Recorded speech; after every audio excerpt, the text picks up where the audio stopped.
여호수아서에는 두 명의 영웅이 나온다 이렇게 말할 수 있을 것 같아요. 전체는 주인공이라고 할 수 있죠. 여호수아가 나오죠.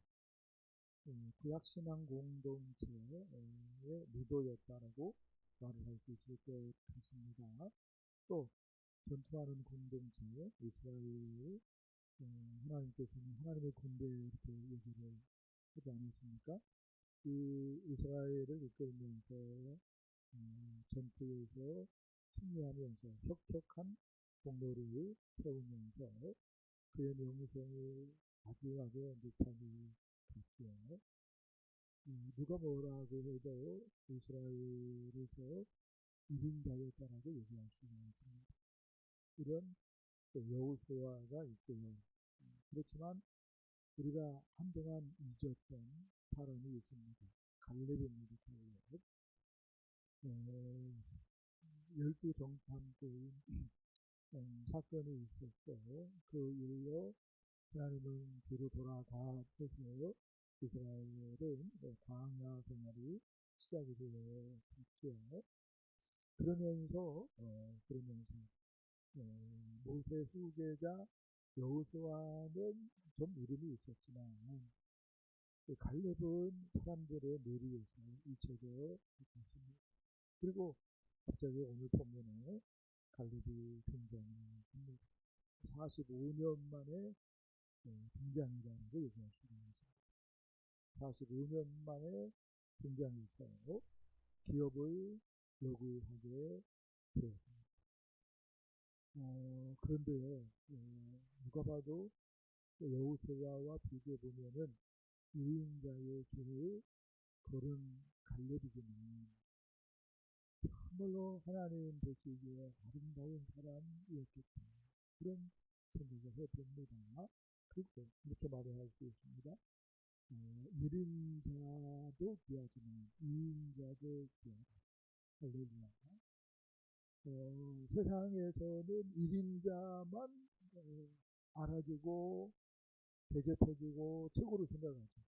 근데 하나님 나라에서는 그렇지 않습니다. 세상에서는 올림픽 나갔어요. 동메달, 은메달, 금메달 무엇 따돼요? 금메달 따요. 근데 하나님 나라에서는 금메달만큼 은메달도 귀하고 동메달도 귀하게 취급되는 게 있습니다. 그래서 앞에서 1인자의 길도 귀한 것이지만 표시 안 나는 2인자의 길도 귀하다고 성경은 말씀하고 있다고 말을 할 수가 있겠습니다. 오늘 본문은요, 먼저 갈렙의 출신 성분이 나온다라고 얘기할 수가 있겠습니다. 6절 좀 상반에 써놨는데 읽어봅시다. 그니스 사람 여분네 아들 갈렙이 여호수아에게 말하되 아멘. 갈렙이 나오는데요. 갈렙은 유대인일까요? 이방인일까요? 퀴즈 낸다면 이렇게 얘기할 수 있습니다. 이방인이었는데 유대인으로 바뀐 사람. 그게 갈렙이다라고 얘기할 수가 있습니다. 그 다음에 어떤 곳을 보면은 그나스 족속의 여분네 아들 갈렙 이렇게 얘기를 하고 어떤 곳을 보면은 그나스 사람의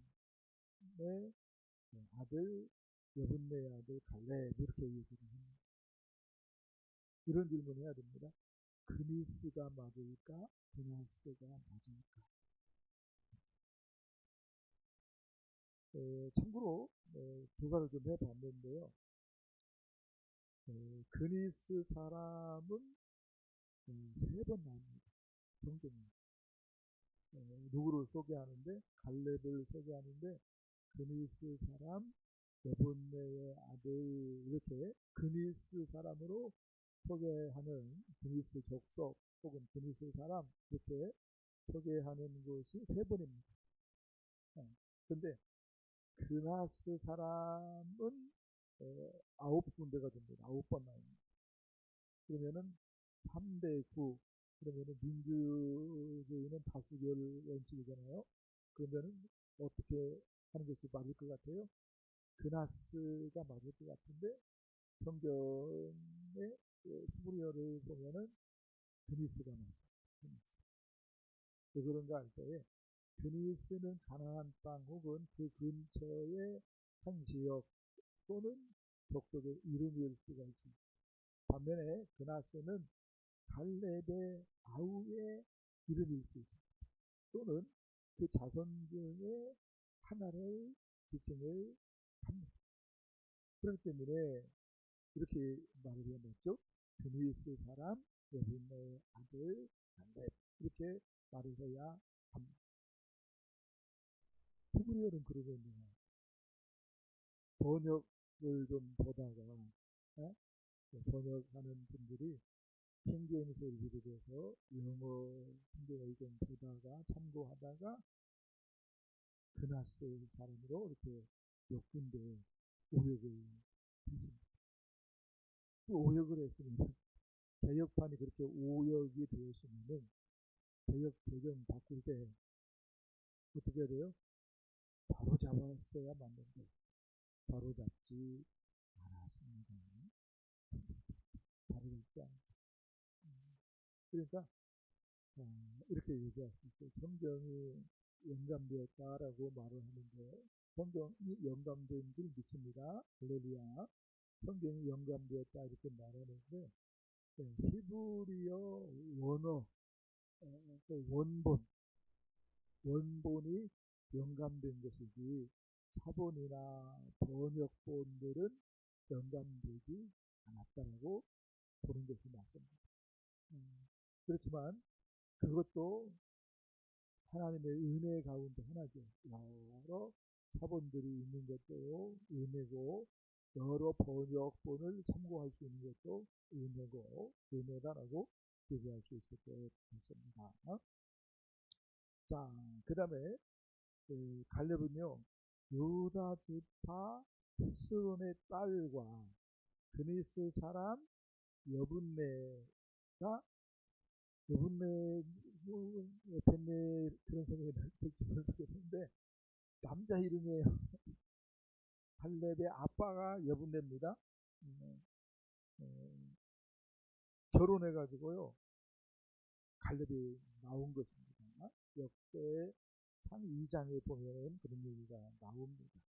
근데 그니 사람 여분네는 출애굽할 때 함께 따라 나온 중간 잡족 가운데 한두 사람이었겠다는 생각을 해봅니다.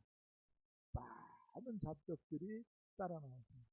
그도 그럴 것이 여호와의 이름으로 뭐 놀라운 기적들이 일어났잖아요. 10가지 기적들이 일어났잖아요.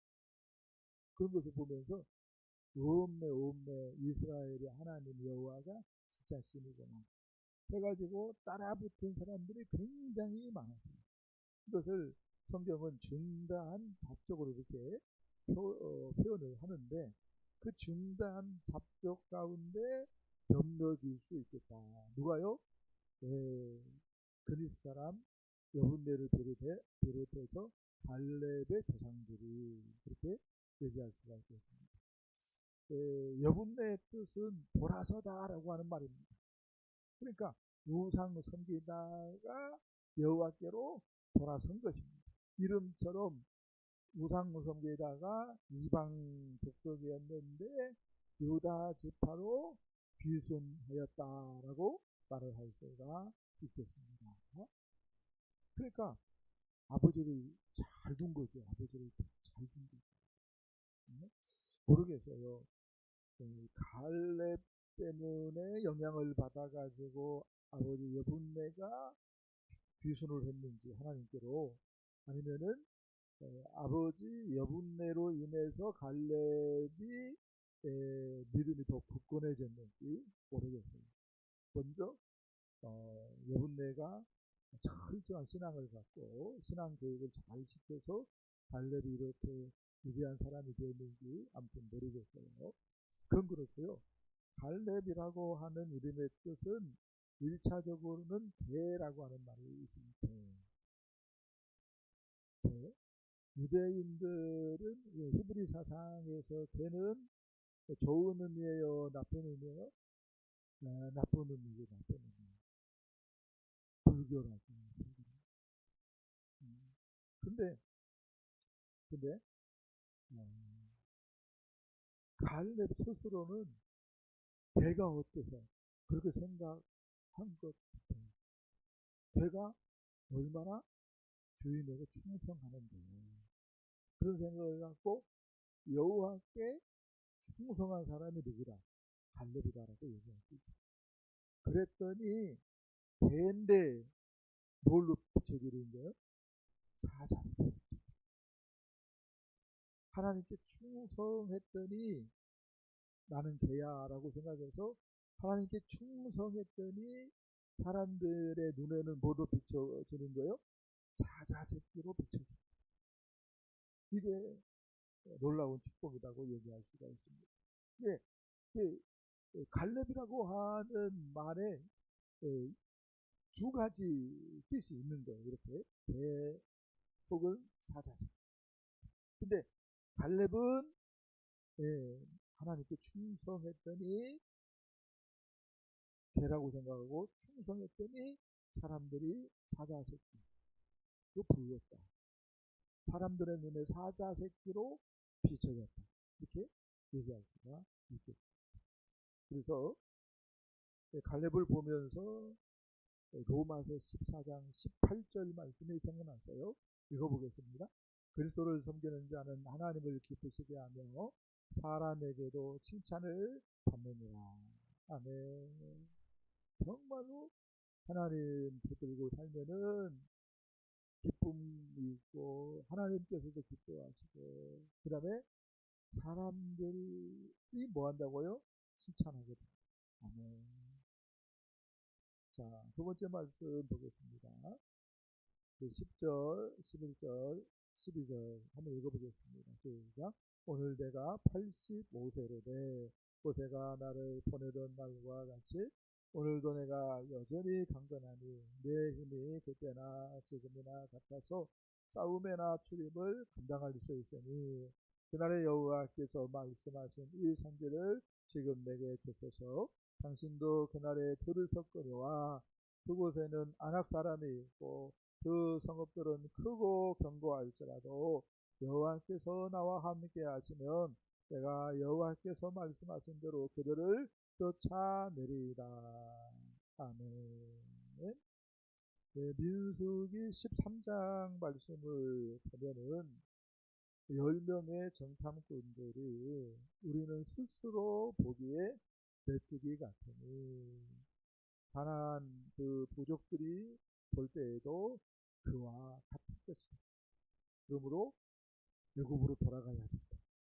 우리 부녀들, 우리 자녀들 다 죽일 수는 없다. 한 장관을 세우고 애굽으로 돌아가자. 이렇게 얘기를 했어요. 그러면서 여호수아와 갈렙 오른말하는 믿음의 고백을 하는 여호수아와 갈렙은 돌로 쳐 죽이려고 했습니다. 그런 그 다급하고 위급한 상황 가운데서도 갈렙은 일어서 가지고요 큰 소리로 외쳤습니다. 하나님이 기뻐하시면 우리를 그 땅으로 인도하여 주시리라. 오직 여호와를 거역하지 말라. 그 땅 백성을 두려워하지 말라. 그들은 우리의 밥이다. 여호와는 우리와 함께 하시느니라 라고 외쳤습니다. 이렇게 얘기할 수 있죠. 정말로 상황에 여동치지 않고 또 상황을 뛰어넘어 하나님만 붙든 사람 갈렙이다. 정말로 개가 주인에게 충성하는 것처럼 갈렙은 하나님께 충성하였구나 라고 얘기할 수가 있겠습니다. 여호와를 온전히 좇았다라고 얘기를 하고 있는데요. 이 말은 하나님의 선하심을 또 하나님의 능력을 확신하고 하나님께 순종했다라고 하는 말이 되어지겠습니다. 우리가 하나님이 얼마나 선한지를 깨달았으면 좋겠습니다. 할렐루야. 그리고 하나님의 능력이 무한한 것을 좀 체험을 했으면 좋겠습니다. 그러면은 정말로 하나님 우리가 기쁨으로 따라갈 수 있는 줄 믿습니다. 우리가 갈렙처럼 성실한 마음으로 여호와를 온전히 좇아야 되는 줄 믿습니다. 성도는 그런 관점에서 하나님의 말씀을 중요하게 생각해야 돼요. 하나님의 말씀을 중요하게 생각할 때에 갈렙처럼 흔들리지 않을 수 있는, 이런저런 소리 들려도 하나님만을 온전히 좇아갈 수 있는 것입니다. 무엇을 중요하게 생각할 때에 하나님의 말씀을 중요하게 생각합니다. 근데 우리 시대 때 하나님의 말씀을 중요하게 생각하지 않고 하나님 말씀 말고 또 다른 무엇을 중요하게 생각하려고 하는 경향들이 그렇게 되어지면은 정말로 교회의 소망이 있는 것 같아요. 우리나라에 참 소망이 없구나 그런 생각이 들잖아요. 우리 생각으로는 빨리 헌법재판소에서 탄핵을 인용해야 될 것 같은데 그 재판관들 판사들이 인용을 하네요. 그게 무슨 일인지 모르겠어요. 이 나라와 과연 소망이 있는가 그런 생각을 하지 않을 수가 없어요. 그런데요, 교회도 마찬가지입니다. 사람들이 없고 헌금이 쫓겨나오고 교회 건물이 조금 뭐가 문제고 그런 것은 교회에는 문제가 안 돼요. 왜?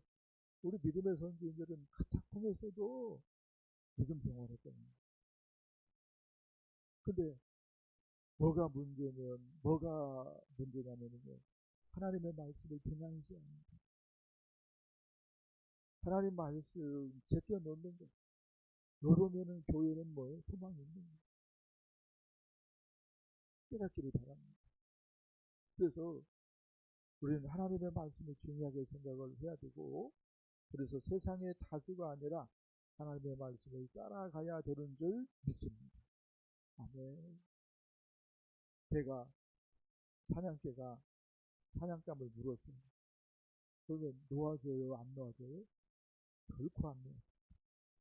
그런 것처럼 우리가 하나님의 말씀을 붙들고 있어야 되는 줄 믿습니다. 할렐루야. 자, 그 다음에 세 번째 말씀입니다. 갈렙이 기업을 요구하였다라고 하는 말씀입니다. 이렇게 얘기할 수 있죠. 45년 만에 찾아온 절호의 기회입니다. 기업, 그러니까 한 몫을 당당하게 요청할 수 있는 기회가 생긴 것입니다. 나이가 몇 살이에요? 85세입니다. 똑같은 사람이 누구밖에 없어요? 여호수아밖에 없어요. 하나님께서도 모세를 통해서 말씀했어요. 내 발로 밟는 땅은 영원히 너와 내 자손의 기업이 되리라. 어떤 관점에서는 뭐예요? 백지수 표와 같은 거예요. 여호수아에게.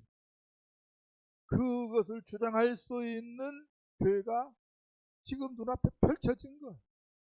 교회가 생긴 것입니다. 근데 갈렙은 그 절호의 찬스 때 어디를 요구했어요? 헤브론을 요구했어요. 헤브론은 어떤 곳인가요? 험한 산지입니다. 평지도 아니고 기름진 농경지도 아니고 험한 산지를 요구했습니다. 헤브론은 어떤 곳입니까? 거인 족속 안악 자손들이 있는 곳입니다.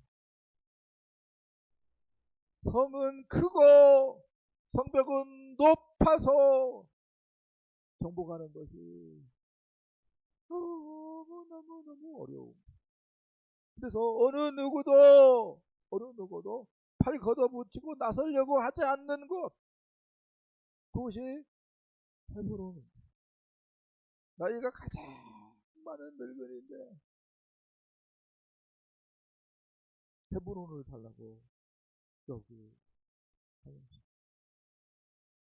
사람들 눈에는 그렇게 뭐예요? 정말로 난공불락과 같은 것이 헤브론이지만 갈렙은 알았던 것 같아요. 헤브론은 우리 이스라엘의 영적인 고향이야. 헤브론은 우리 이스라엘의 뿌리와 같은 곳이야. 그걸 알았던 것 같아요. 왜요? 아브라함이요, 유일하게 값을 지불하고 땅을 산 곳이 헤브론이기 때문에 그렇습니다. 왜요? 아브라함과 사라가 묻혀 있는 곳이었기 때문입니다. 왜요? 이삭과 리브가 야곱이 묻혀 있는 곳이 헤브론이었기 때문입니다. 왜요? 요셉을 죽여줄 때 내 뼈를 가지고 가서 묻어달라고 유언한 장소가 헤브론이기 때문입니다. 그래서 좀 더 생각해 보면은 하나님의 약속과 소망의 집결지 같은 것이 헤브론이었습니다. 근데 너무 난공불락입니다. 거인족 속들도 살고 있습니다. 그것도 뭐예요? 농사 지을 수 있는 땅도 아닌 험한 산지이기 때문에 어느 누구도 정복하려고 마음을 먹지 않고. 근데 갈렙은 여기 난공불락 요새가 알지라도 하나님이 함께 하시면, 하나님이 싸워주시면 이긴다 이 생각을 갖고 요구를 하였던, 이렇게 얘기하고 싶어요. 평지만 귀한 것이 아니라 산과 골짜기, 심지어 황무 위로 하나님이 주신 거라면 할렐루야. 여러분, 사해바다가 있잖아요. 사해바다. 그래서 이름 글자 그대로 죽음의 바다잖아요. 많은 이스라엘 사람들이 저주의 그 상징으로 생각을 했습니다. 근데요, 그 사해 바다에 너무너무 좋은 뭐가 많이 나와요? 광물이 많이 나와요. 보배 중에 보배가 됐어요.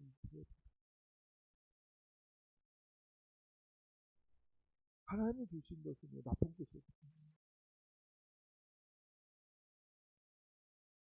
사람에게 하나님께서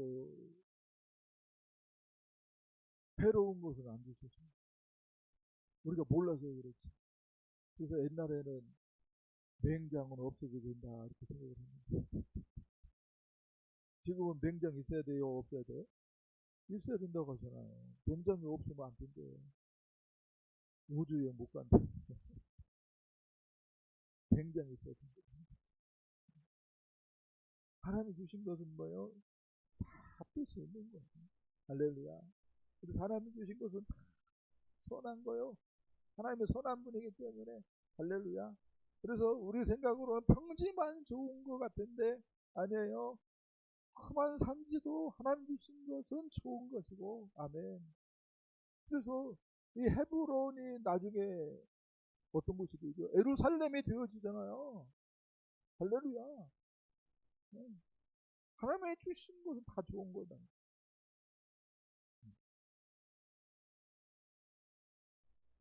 저는요, 갈렙을 좀 보면서 이런 생각을 했어요. 갈렙은 청년이네. 나이는 먹었어서. 그런 생각이 크잖아. 45년이 지났는데도 정말로 뭐예요? 청년답게 이 산지를 내게 주소서 말씀하고 있지 않습니까? 청년이잖아요. 청년. 청년. 그리고 그 비밀은 뭡니까? 하나님의 약속을 붙드는 것. 그러니까 내 마음대로 막 살아요. 세상 따라 살아요. 그러면은 아이고 죽겠네. 아이고 죽겠네. 결국은 그런 소리 나오는 거야. 아이고 힘들어. 아이고 서러워. 인생은 이렇게 서글픈 거죠. 그런 얘기 할 수밖에 없어요. 근데 하나님의 약속을 붙들면 청춘이, 청년이. 아멘. 그것을 갈렙이 보여준다고 이야기할 수가 있겠습니다. 그러면 하나님께서 우리에게 모든 족속에까지 가서 복음을 전하라. 제자 삼으라고 얘기했어요. 이 약속을 붙들었으면 좋겠어요. 아멘. 그럼 나이 먹어도 치매 온다 안 온다? 아멘. 병 걸려도 병을 이긴다. 늙어도 나이를 먹어도 안 늙는다. 아멘. 청춘입니다. 청춘. 하나님의 약속을 붙들고 청춘으로 살아가는 저와 여러분 되실 수 있기를 예수님의 이름으로 축복합니다. 축복합니다.